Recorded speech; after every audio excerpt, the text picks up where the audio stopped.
mayor just said, at 2 o'clock we are going to be dismantling Tent City.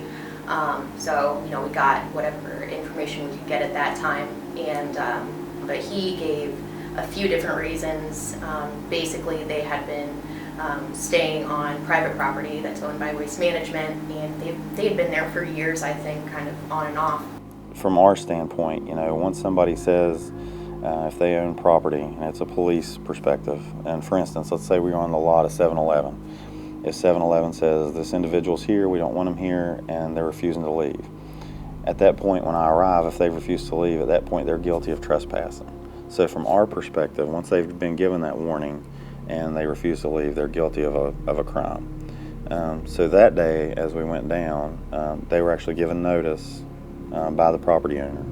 And once they received that notice, everybody left. Nobody ended up getting arrested. The way they were pushing me and I was pushing back, I went to go in my tent. Well, they said, I don't know what you have in your tent. You ain't allowed in there. I had my son's obituary, which I had to pull the plug in 2006.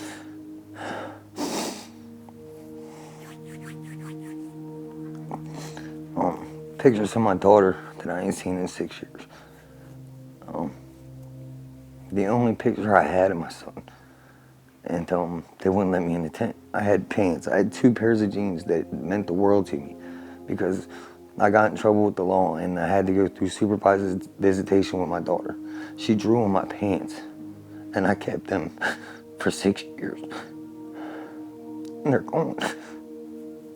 And they made me so mad that I pushed back. I started throwing stuff in the river because it wasn't theirs.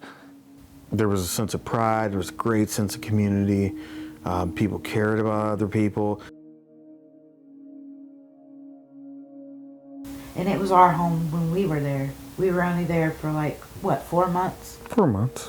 But it was our home. That's the only thing we had. I met some of the greatest people I've ever met in my life down there. I think most of them took it. No, nobody took it.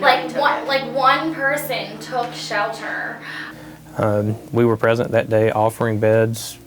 A couple people took us up on it, most didn't. But it's not atypical. We've offered those beds before. They're there if people want them.